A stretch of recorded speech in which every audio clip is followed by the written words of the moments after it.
Olá pessoal, muito boa noite. Estamos aqui para mais um encontro desta série Em Cristo, uma nova identidade. Você que aceitou Jesus no seu coração e deseja se firmar na presença de Jesus, fazer parte da Igreja de Cristo, hoje nós chegamos à nossa 7ª lição desta série. Nós estamos partindo para o final dessa série e hoje nós vamos trabalhar sobre você precisa começar a ajudar a sustentar a sua família, a sua nova família, a família que é a Igreja de Cristo Jesus. Como contribuímos para sustentar a nossa família? No caso, igreja, gente, pessoas, juntos.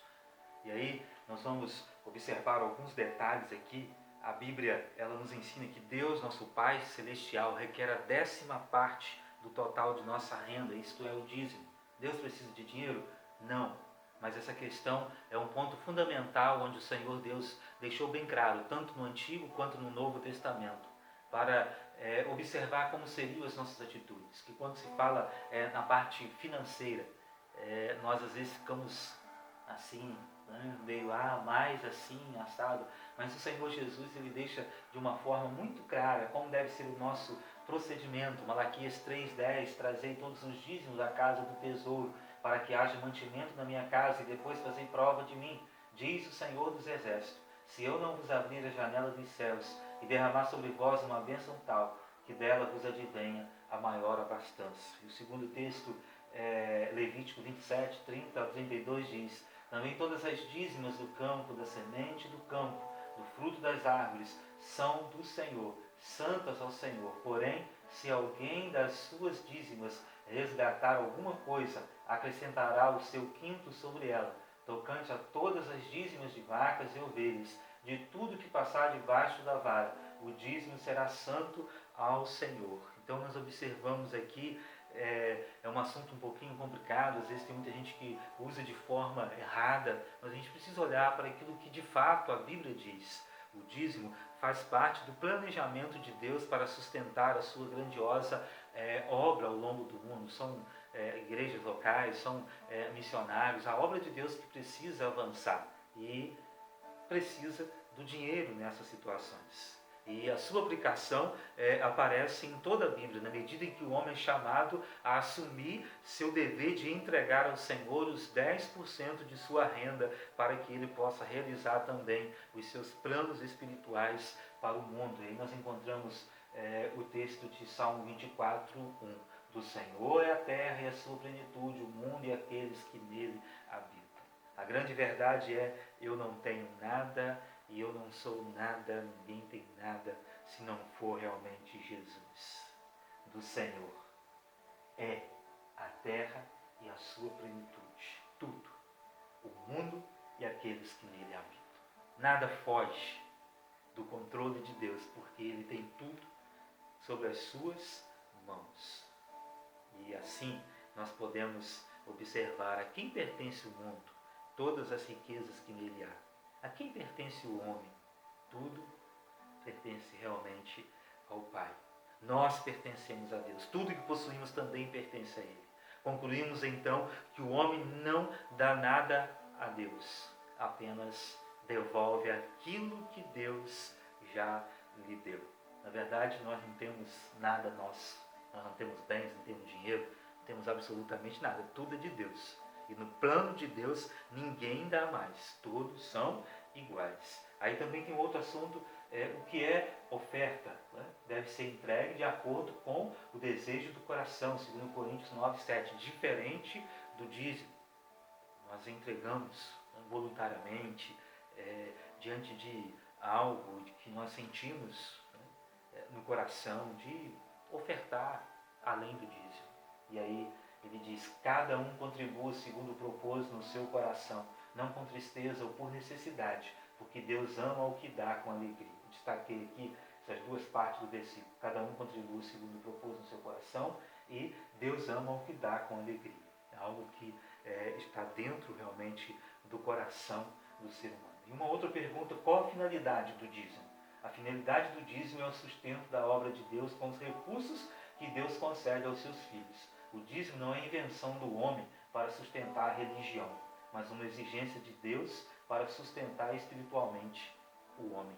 Então fica muito evidente aqui aquilo que a palavra de Deus ensina para a gente. Onde devemos dizimar?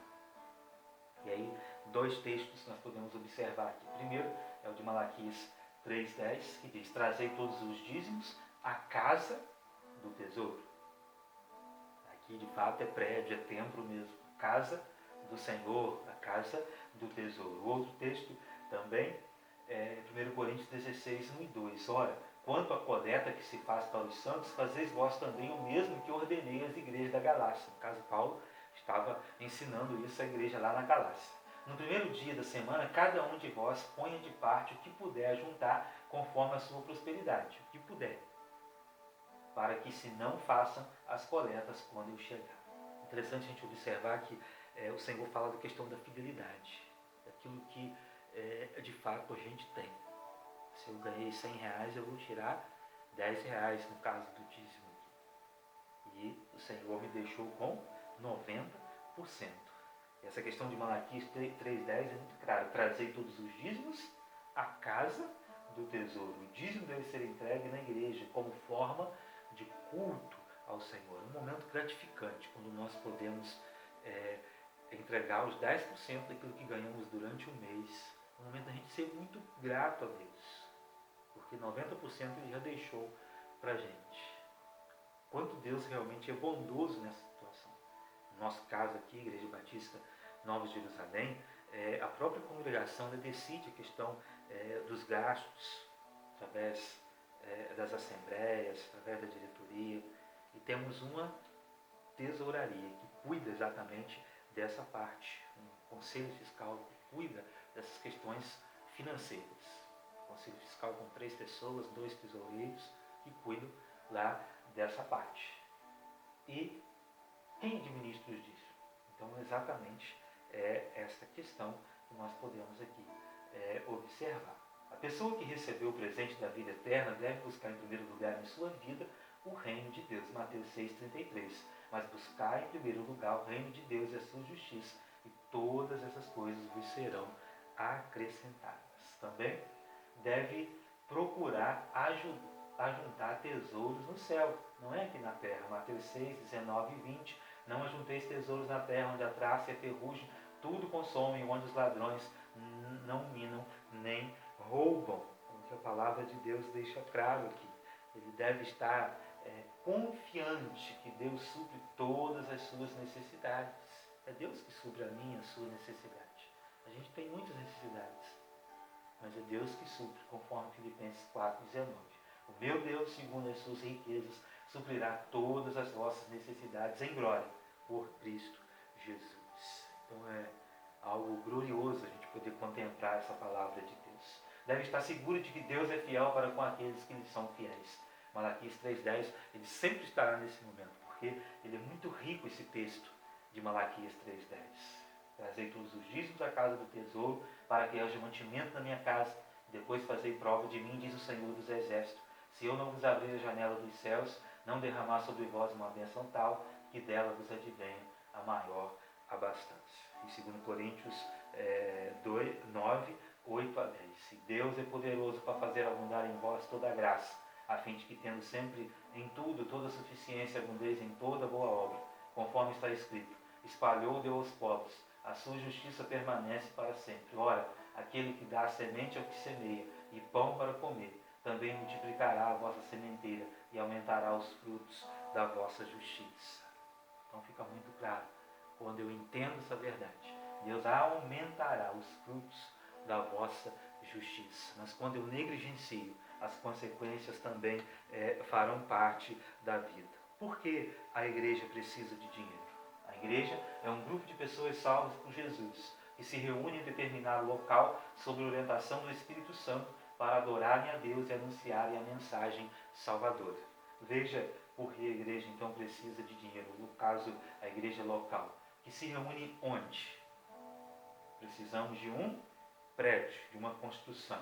O templo precisa de bancos, instrumentos, iluminação, água, literatura, tem funcionários de carteira assinada, paga contador, e hoje existem todas essas questões burocráticas que envolve muito a questão financeira.